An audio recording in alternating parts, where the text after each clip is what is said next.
Halo, selamat pagi. Halo, silakan jawab ya. Pak Beni silakan jawab.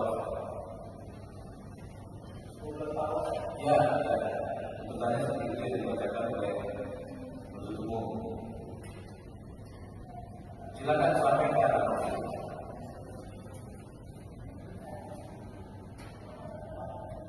Ya, Pak Beni silakan.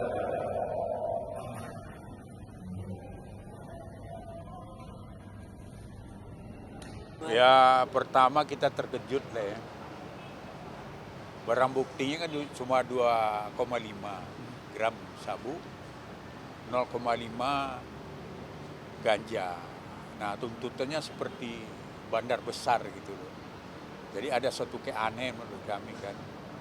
Padahal kan dari fakta-fakta persidangan yang kita ikuti kan, ya jelas Amar ini kan dari ahli yang kita hadirkan seperti mantan Kepala BNN, Pak Anang Iskandar, kemudian pada Dr. Elias ahli hukum narkotika, dan saksi yang meringankan juga, dan saksi 3 dari kepolisian ya, saksi penyidik. Nah, itu kan mengatakan Amar ini tidak terlibat dengan jaringan narkoba, itu kan untuk konsumsi sendiri. Nah, jadi menjadi suatu keanehan, tiba-tiba tuntutannya 12 tahun. Amar kan masih muda, anak masih kecil. Ya kan masa nggak ada alasan peringan sedikit pun ke dia? Dia masih ada masa depannya. Dan dia ini kan bukan penjahat seperti koruptor. Koruptor aja dihukum cuma berapa tahun, 10 tahun itu. Ya kan? Ini kan dia mempergunakan itu untuk merusak dirinya sendiri. Bukan untuk ada menguntungkan orang. Atau kalau koruptor udah jelas itu merampok uang rakyat. Ada yang 10 tahun hukumnya, ada yang cuma 3 tahun, 4 tahun. Nah, ini biar media tahu juga. Nah, silakanlah media menilai ada apa yang terjadi di balik ini, itu aja. Seharusnya di awal yang bersangkutan cukup menyadari bahwa resiko dari perbuatan yang dilakukannya itu akan menuai hukuman yang memang tidak sedikit gitu ya. Harusnya memang di awal dia cukup menyadari bahwa ini hukumannya memang akan berat melebihi dari apa yang mungkin sebelumnya diperkirakan. Semoga diharapkan bahwa masa hukuman yang akan dijalani ini betul-betul menjadi proses bagi yang bersangkutan melakukan refleksi diri, introspeksi diri. Supaya apa? Masa hukuman ini betul-betul menjadikan dia untuk bisa berpikir jernih, menganalisa kembali apa sih tujuan hidupnya, bagaimana dia harus menjalani kehidupan di masa depan untuk memastikan tidak terjebak lagi kesalahan yang sama, lalu bisa menemukan lagi potensi-potensi dirinya yang sekiranya lebih realistis untuk bisa dijalani, aman untuk dirinya maupun kehidupannya ke depan. Tahu tidak terdakwa yang 95 gram itu? Yang 95 gram itu saya memang mengetahui kalau dia itu bekerja sebagai bandar. Tapi setelah keluar dia jadi pengen hidup benar. Lalu memang betul saya biayai dia, bahkan sampai keluarganya saya bantu karena saya merasa waktu di rutan saya dibantu untuk dikasih barang, dikasih bahan sabu itu. Oh, waktu di rutan dikasih sabu sama ahli. Jadi yang 5 paket itu dipakai ya? 5 gram itu 4 paket dipakai ya? 5 gram itu jadi dia bicara, dia minta uang kepada saya 50 juta dengan catatan saya Izin kamu ya, dengan ahli ini jauh. Iya. Saudara saksi, kamu panggil petugas dong di situ. Akhirnya mana? Akhirnya.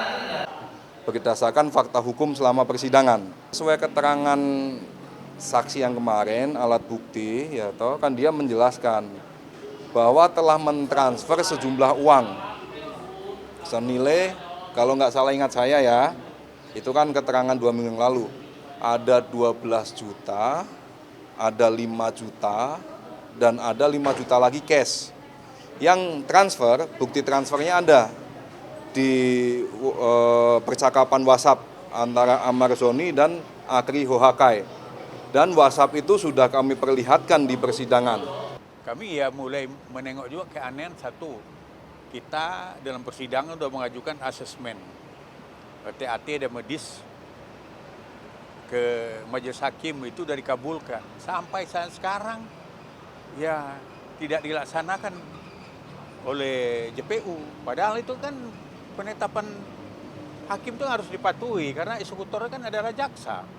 Kenapa tidak dilakukan? Jadi kami udah berfirasat ini kok ya ada sesuatu yang mungkin Amar ini akan dihukum berat. Padahal kan kalau asesmen dilakukan ya pasti kan nanti hasilnya juga bisa dibuktikan apakah Amar ini terlibat jaringan narkoba apa tidak, apakah dia penjual atau pembeli. Itu di asesmen kan dinilai semua. Apa dia seorang pecandu.